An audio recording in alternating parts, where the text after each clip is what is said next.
Assalamualaikum teman-teman, halo. Perkenalkan, nama saya Ansatul Firda dengan NIM 24 10 80 41.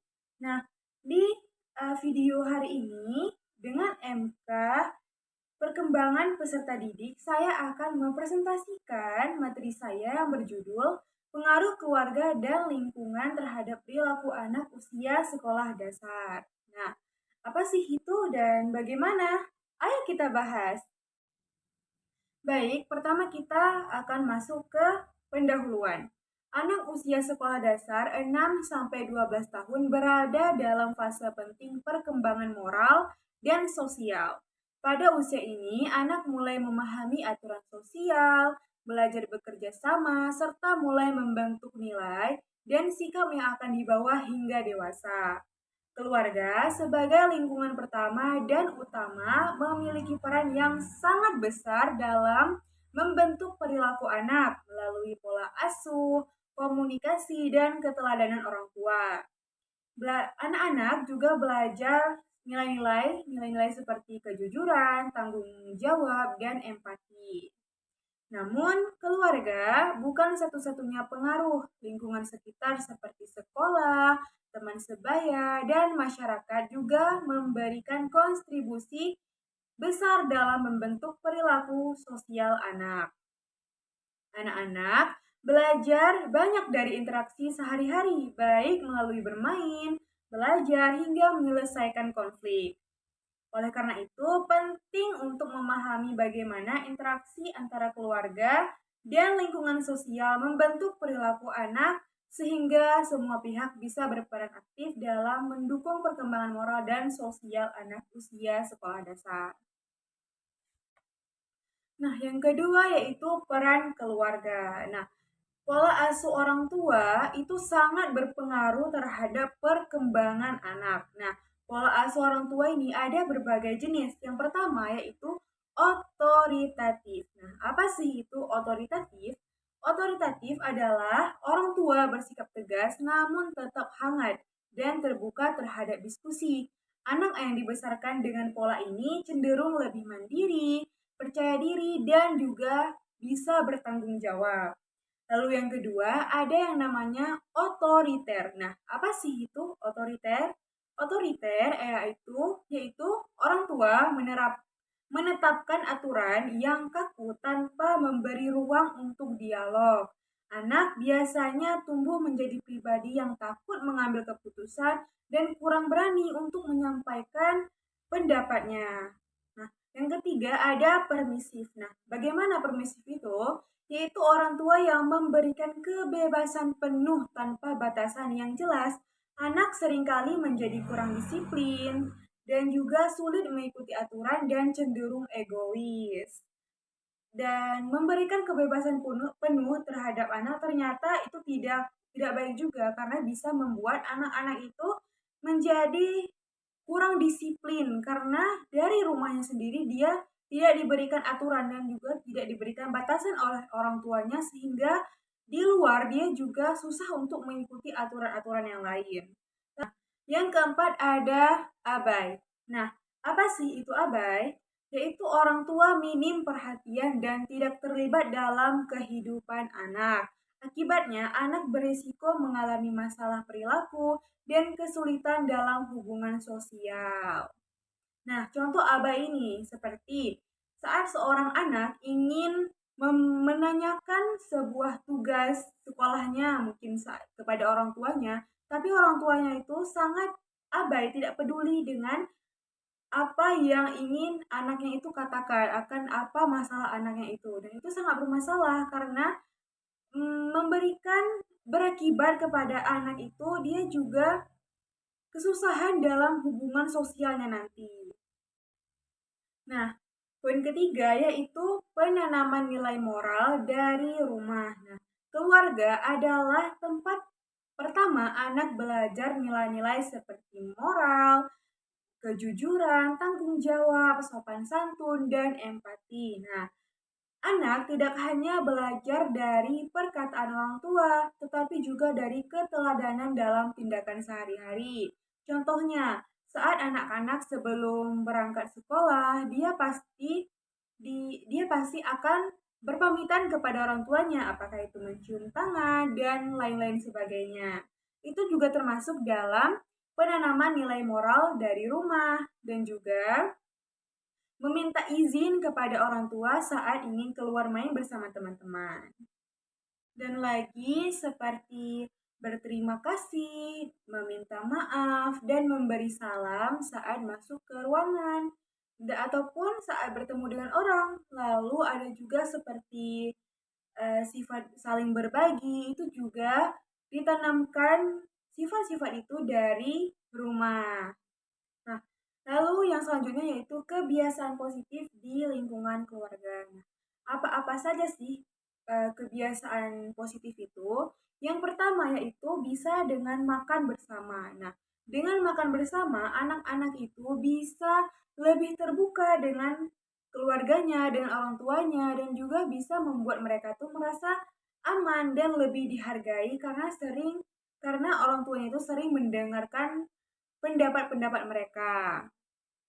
Yang kedua, yaitu berdiskusi tentang masalah sehari-hari. Nah, dengan seringnya berdiskusi tentang masalah sehari-hari, ini bisa membangun kepercayaan dan empati. Nah, dampak lainnya bisa seperti anak belajar memecahkan masalah secara konstruktif dan terbuka. Lalu, juga bisa membantu anak menjadi pendengar yang baik dan peka terhadap perasaan orang lain. Lalu, yang ketiga itu melibatkan anak dalam kegiatan rumah tangga. Nah, dampak yang disebabkannya bisa menumbuhkan kerjasama dan tanggung jawab si anak. Nah, dan juga mengembangkan rasa memiliki terhadap lingkungan keluarga dan juga anak belajar bekerja dalam tim dan memahami perannya dalam kelompok. Selanjutnya yaitu peran lingkungan sosial dalam membentuk perilaku anak. Yang pertama, sekolah sebagai lingkungan sosial kedua setelah keluarga. Nah, sekolah ini adalah tempat utama anak berinteraksi secara sosial di sekolah. Anak-anak bisa belajar bekerja sama, bertanggung jawab, saling menghargai teman, dan juga mengelola konflik secara sehat. Lalu yang kedua juga ada teman sebaya. Nah, hubungan dengan teman sebaya sangat penting untuk melatih keterampilan sosial si anak. Nah, melalui interaksi dengan teman, anak bisa belajar tentang berbagi dan bergiliran, lalu menyelesaikan pertengkaran, membangun empati dan solidaritas, dan juga merasakan dukungan emosional dari luar keluarga. Lalu selanjutnya ada lingkungan fisik. Nah, lingkungan yang aman dan nyaman itu sangat berpengaruh pada emosional dan sosial si anak. Nah, bila lingkungan itu tidak aman, tidak nyaman, itu akan sangat membuat anak itu terganggu secara mental dan bisa juga membuat kepribadian si anak itu menjadi berubah ataupun terganggu dan bermasalah. Lalu, selanjutnya yaitu fasilitas yang mendukung interaksi sosial. Lingkungan yang menyediakan fasilitas umum akan memberikan anak kesempatan lebih banyak untuk bersosialisasi.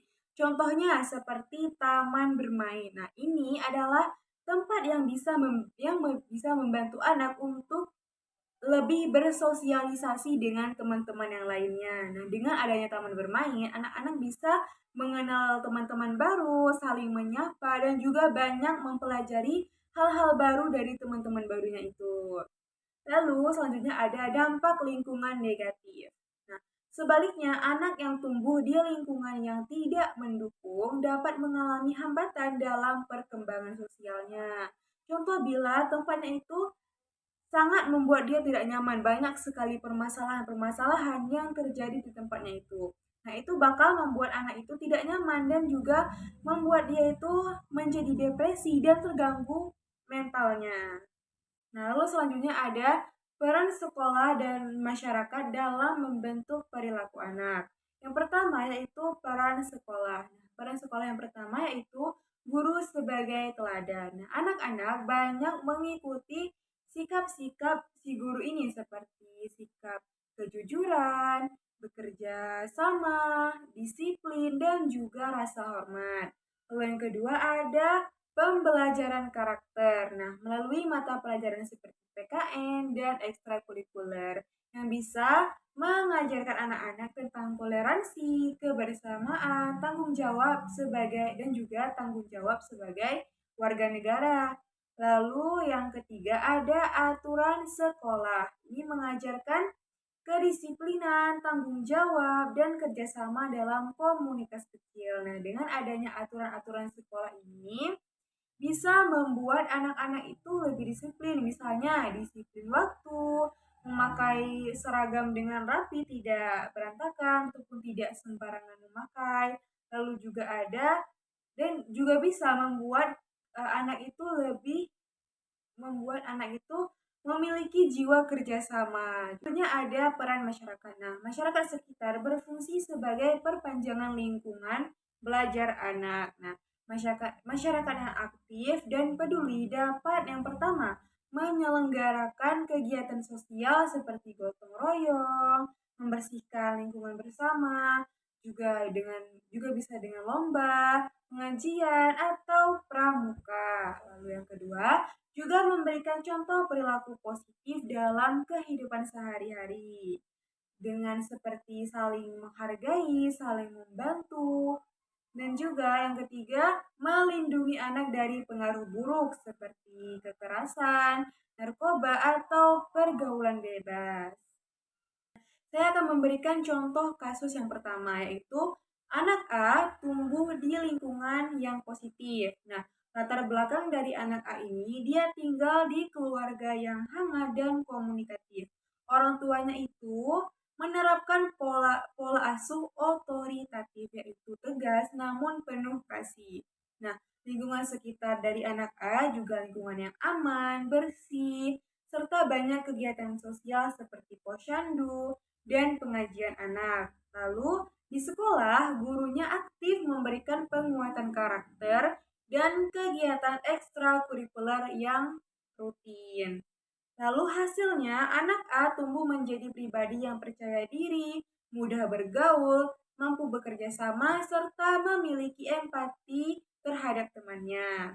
Lalu contoh yang kedua yaitu kasus anak B. Nah, anak B ini tumbuh di lingkungan yang bermasalah. Latar belakang anak B ini dibesarkan dalam keluarga yang kurang harmonis. Nah, orang tua sering bertengkar dan kurang memperhatikan kebutuhan emosional anak. Lalu, lingkungan sekitarnya juga rawan konflik antara warga, minim aktivitas sosial, lingkungan tidak terawat, dan juga sekolahnya kurang pengawasan dan tidak ada program penguatan karakter. Nah, hasilnya anak B ini cenderung menarik diri dan mudah marah, sulit percaya dengan orang lain, dan menunjukkan perilaku agresif di sekolah. Baik, itu semua penjelasan dari materi saya hari ini. Jadi kesimpulannya adalah anak adalah cerminan dari lingkungan tempat dia tumbuh. Dengan dukungan keluarga, sekolah, dan masyarakat yang positif, anak dapat berkembang menjadi pribadi yang berakhlak, peduli, dan juga bertanggung jawab. Sekian presentasi dari saya, Anissa Tulfirda. Assalamualaikum.